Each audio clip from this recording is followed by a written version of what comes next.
It's a pleasure for me today to conduct this conversation with Rene Zegerius, who is the leader of drug policy in Amsterdam and has had an opportunity to look at what policies work, what don't work. Amsterdam in the mid 1980s looked like San Francisco today.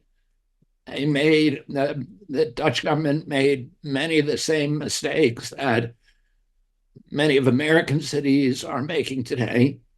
And There were 3,000 deaths a year, overdoses in Amsterdam alone annually, very, very similar to what we're seeing in San Francisco today. There were open drug markets in the street. There were people, drug addicts shooting up in doorways. The tourism was affected. The businesses were affected. There were homeless problems that were amplified by the addiction. And Amsterdam today, in all of Holland today, there's only 300 overdoses a year. And Amsterdam is now really a model for how to solve these problems. And the methodologies and protocols that they've developed there would be useful for other cities. Rene has had the opportunity to look at a lot of American cities, has a very clear idea of the course to the pathway out of the current crisis that we have. And it all begins with first acknowledging that there's a crisis and not papering it over. And Rene, after that long introduction, welcome to this conversation. Yeah, thank you very much. You have a very good impression of what we did, and you know how we make a lot of mistakes in Amsterdam, and it would be silly if you made the same mistakes. And that's why I'm honored to have this conversation with you, just to help you that you are able to make other mistakes than we did, because the situation is very similar. And you have some different laws, but at this moment we have 40 deaths a year, in the Netherlands, and How many? 40. Only 40. Yes, Wow. yes. And that's So we're doing. and that's down from thousands. Yes. So we're good at the moment. But and what I saw in San Francisco, what I saw in New York, what I saw in Denver, and what we saw in Atlanta is it's awful to see.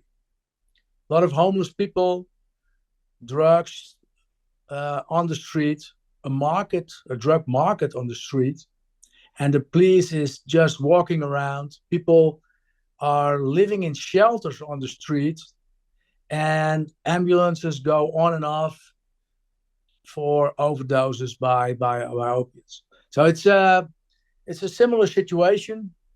You don't do not have, you have no go zones, just like we had, where the police is not welcome, and ordinary people are also not welcome. And we had that situation. So we it starts with the fact that everybody says, yeah, this is a problem.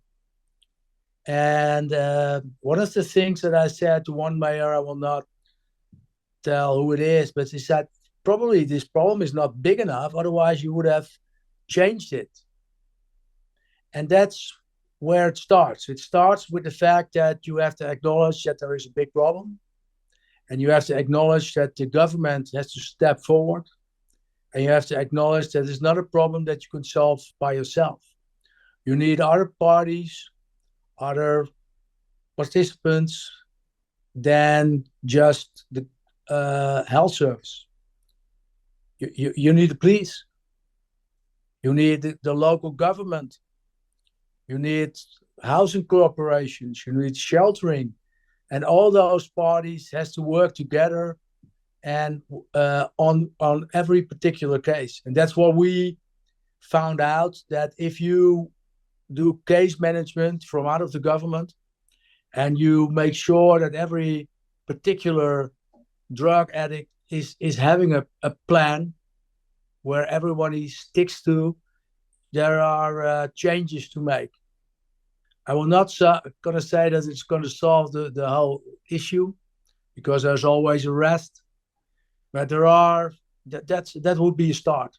Acknowledging, and the government, local government or federal, has to step forward to say this enough is enough. Well, we have the problems that you describe. I've seen firsthand in San Francisco, where there's an open air drug market with hundreds and hundreds of people selling drugs, shooting drugs, smoking drugs. And right across the street from the federal courthouse, where I tried, the Monsanto cases in 2019, and it's complete, right now it's a dangerous place to go. It's unsanitary, as you described.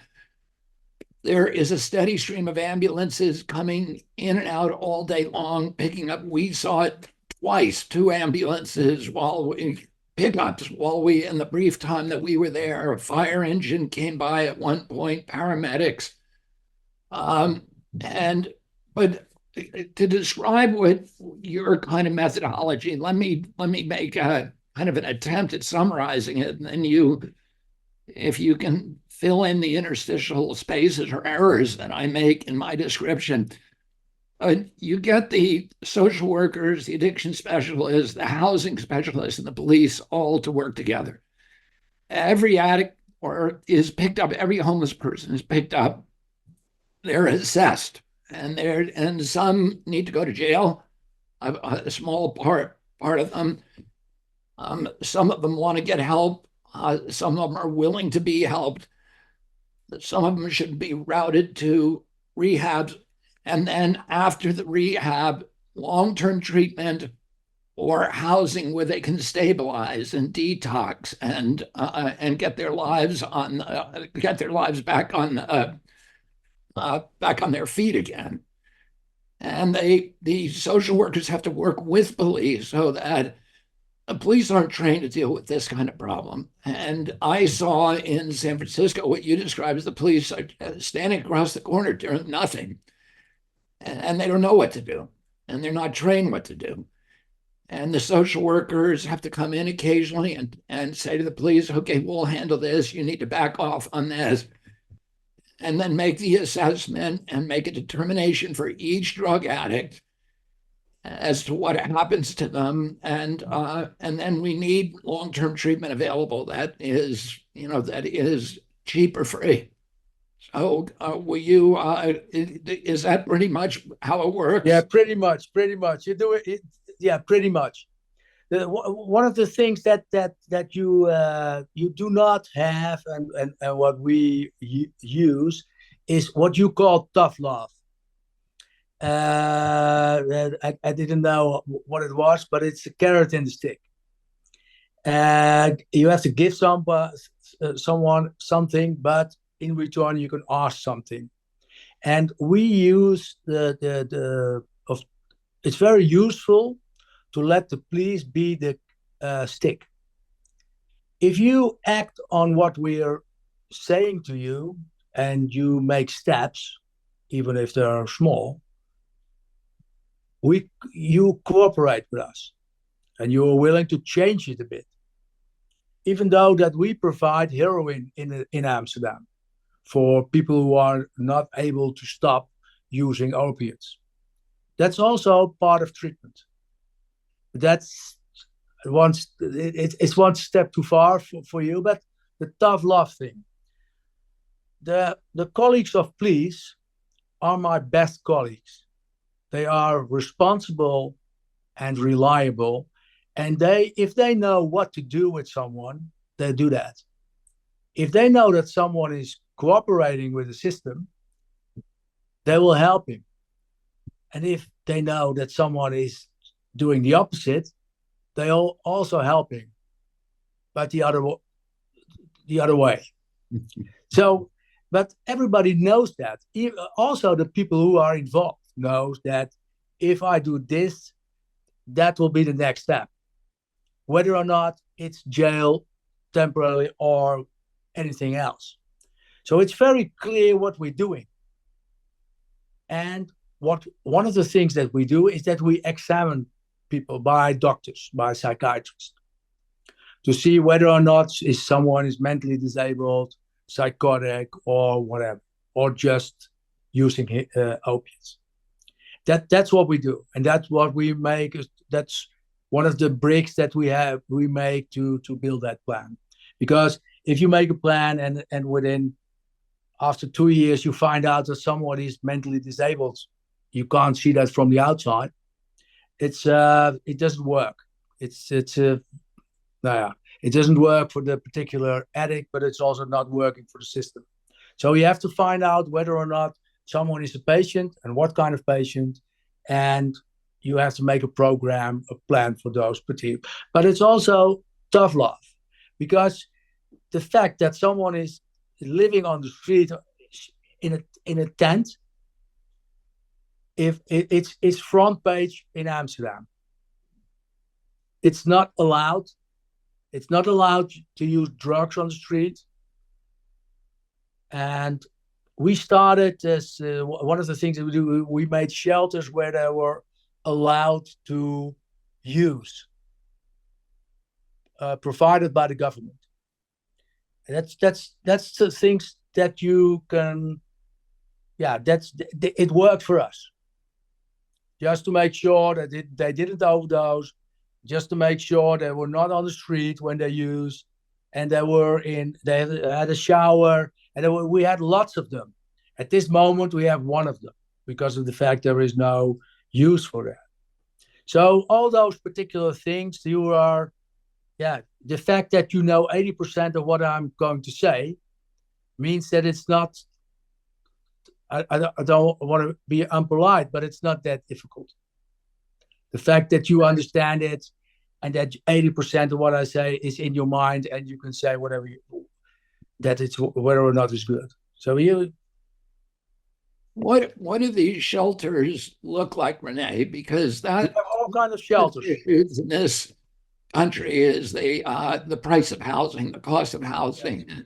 Yes. And one of the I had an argument with also with a mayor, because I'm how do you say? I'm not a very polite person. So if you talk, how should I put it nicely? If it doesn't make any sense what you're saying, I will mention it. So one of the things, so we had all kinds of sheltering, because there is no such thing as one solution, because all those clients are different, and also different in what they need. So one of the mayors said to me, I'm going to start with housing first for all of them. I said, then you made 3 problems out of 1, because not everybody is able to live in a house. If you are housing someone who's very addicted, and you give someone a house, there will be neighborhood disturbance. He or she will take a dealer inside, and at some point he or she will get an overdose, and he or she is not on the street, so you will find him or her dead in that apartment. So that's not the solution for. It's one of the solutions, but there are a lot of solutions that you have to make, because of all those plans that you have of particular patients. You have to make sure there are groups in that, and for those particular groups you make that, and it's a sort of stepping. If you do well, you go to the next step, and if it goes wrong, we're not going to stop helping you, but we do it differently on a different place. That's the way it works. Some of the American mayors are operating under a judicial decision in the Western states that I think would make some of this difficult, which is that a supposedly constitutional interpretation that says you can't remove these people from the street unwillingly. No, but the People thing talk, is that mayors talk to you about that issue. yes. They were very interested in the way we use cameras in neighborhood in all kind of places. But the thing is that if you from my point of view, you see a patient on the street suffering of schizophrenia, suffering of the fact that he or she is using drugs, suffering of the fact that he or she is homeless. You have to do something about it, and you can say that it's his right to be there, but it's not a right to make the neighborhood disturbances. So, in our opinion, there's always a way that police get involved, but not only the police, because the police is not going to solve it. Otherwise, they would have solved it a long way ago. So that's. I know that there are laws in your country that are different than in ours, but the fact that you have patients on the streets and that you do not act on it, that's the same in both countries. And there's no law that says to me that I'm not allowed to help a patient. Because if there is in the Netherlands, we would discuss that. And What now you leave patients on the street. and what has been the reaction of the mayors who have come to visit you? Just talk about which cities have come to visit you, and then if any of them have adopted your protocols, and which cities are doing the best. I think Miami is doing is working on it. I think San Francisco, it's not what they do. It's not working at all. Denver has, to my opinion, a big problem that it's small, and the local community is very aware, and the local government is working on it. Atlanta is a little difficult, what I saw, but it depends on the political will, whether or not it's going to be successful or not, and that concerns me. Generally speaking, did the mayors were they impressed by what you were doing? And did they say, "Okay, we're going to take this home and learn No, from it"? No. no, no. The thing is that I'm not. This what I say is not a religion. So you have to steal whatever you can use. So it's and make other mistakes. That's the way what that's the way I'm in this situation. So I'm fine with everything. But if you do not do anything, I told one of them probably the problem is not big enough. Otherwise, you would have solved, would have changed the situation, and that's how I feel. If you and those laws, I understand that it's more difficult, but there is something in between to doing nothing and changing the situation. Why do you say Atlanta is particularly difficult? Um, I didn't see the local government make the thing is that I spoke to those mayors, so I have to make sure that that conversation that I had with him stays between him and me. So um, I'm trying to be polite, Yeah, okay, I get it. And but it doesn't work. you actually went and visited the cities, right? Yes, And which of the cities was worse? San Francisco would be my guess. yes, And then Denver second. yes. But Yeah. I've been to Los Angeles. I've seen a lot of. Yeah, Denver, Dallas. I've been to Dallas, Houston, but it's not that big in Dallas and Houston because of I don't know why, but it's not that big. And how long did it take you to start seeing results? It took us about a year or two, three to get. small results, and the big results after 4, 5, 6 years. And do you have lots of, does the public in Amsterdam realize what you've done and No, support the program? no, No. no. The thing is that your cameraman is much younger than I am, and he thought it was going bad, and he looked at, he googled it, and after and the next time that we saw each other, he said yes, it was really bad.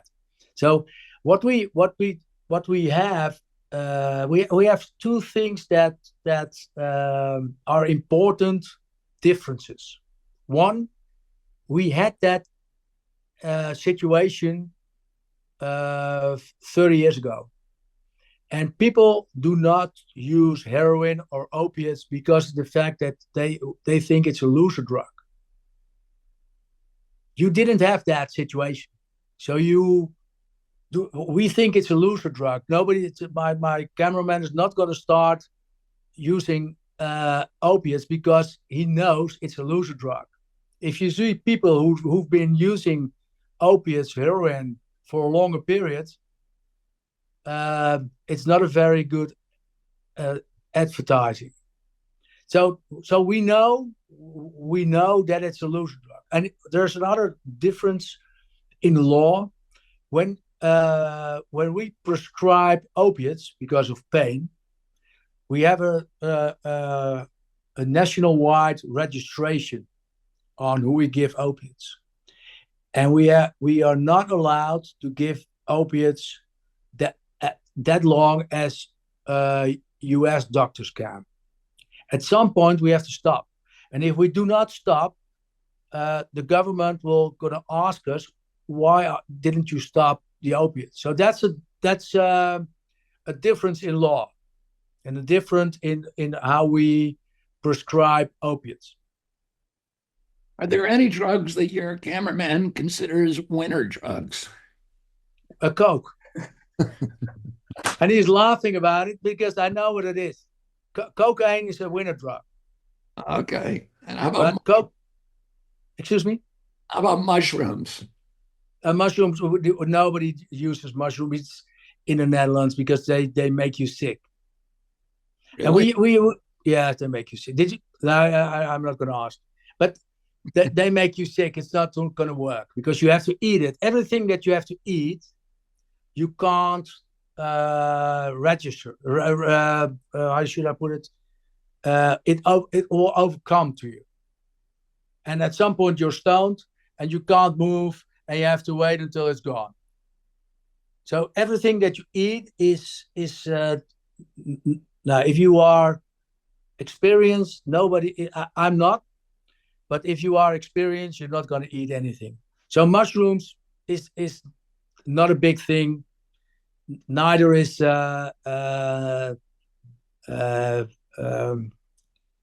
use a lot of weed and marijuana, but that's the same in the. Crack cocaine. Excuse me? Crack cocaine. No, just cocaine. And So there are some cultural differences. yeah, there's cultural differences, but did you do in the Netherlands? I know they had a big opiate problem at one point. Was there advertising that said we're telling people this is a loser drug, or No, it's just at some point everybody sees how it works and everybody sees how people look like after 10 years of using opiates, heroin. It's not a very nice sight. Yeah, and But how does it work? How does it work? How does legalized heroin work in the Netherlands? only by prescription, only by a small amount of institutes. In Amsterdam, we started with 200 people who were very ill, physical and or mentally, as people who suffer from schizophrenia, and they were allowed to use heroin. We didn't give them heroin. They have to sit in a polyclinic, use it, go back and come back. And there were about 200 or 300 patients that we do that with in Amsterdam. There were other parts in the Netherlands where I also did that, but we had together with Rotterdam the largest amount of patients who used heroin. At some point, they get healthy because you're not going to die of opiates. If you use it well, you're not going to die. So all of them are healthy. So they're not going to die of heroin. They die of the fact that they have lung diseases because of the fact that they smoke. So they are healthy. And what we saw is that some people stopped at some point using heroin, and most of them they had the opportunity to use 3 or 4 times a day. They only come by once or twice now because they want to do something. They are addicted, but they use, next to the heroin, they use methadone, and they they have their normal life and once or twice a day. So from a lot of using to a little using, that's the way it developed. And now we have about 40 or 50 patients that use heroin. So it goes down and down and down and down with this approach that we have. And when the tolerance increases for the heroin, which is just part of the physiology of the drug, Yes. does the dose also increase over time? No, no, no, no. And because of the fact that we use methadone next to the heroin, you can stabilize it. And how many methadone addicts do you have? I don't know. I think about a few hundred in Amsterdam. But methadone is yeah, that's the difference between using methadone and heroin is the fact that if you want to do something wrong, you have the time to think it over. So we saw a decrease of criminal activity with that particular group because of their addictions. You can think it over. You will not get sick. If you're sick, you do difficult or different things than you're not if you're not. You're more likely to extreme risky criminal behavior if you're getting sick. That's what I'm saying. So the police was very and the district attorney were very helpful to work with us if we provide them methadone because they get mellow.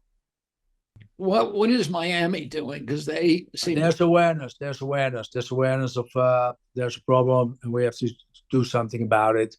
And they had a lot of people like me coming over and ideas, so they're making steps, and that's the awareness of the fact that there is a problem. That's step 1, 2, and 3, and that's what they do there. How about the rest of Europe? Is anybody else doing it great? We have no problem about drugs at the moment. In We have a problem. We have a problem. You're all of Europe. Yes, we have all of Europe. We do not have a problem with opiates and drugs. We have a problem with crime, because the Netherlands is a very small country. When you drive 3 hours, you go from the bottom to the top, or the other way around. So we're with 80 million people, so we're small, and we are in the middle of distribution of mostly coke. So we have a crime problem, which we can only solve, to my opinion, in Europe. But we do not have a health problem with drugs. Our alcohol problem, if it concerns health, is bigger than the problem that we have with drugs. Renee, thank you so much. This has been very enlightening, and I'm so grateful to you for creating a template, a role model for the rest of us to be inspired by and perhaps to follow. Okay, thank you very much. Very nice to meet you. You too, Renee. Thank you. Okay, take care. Please go to Kennedy24.com.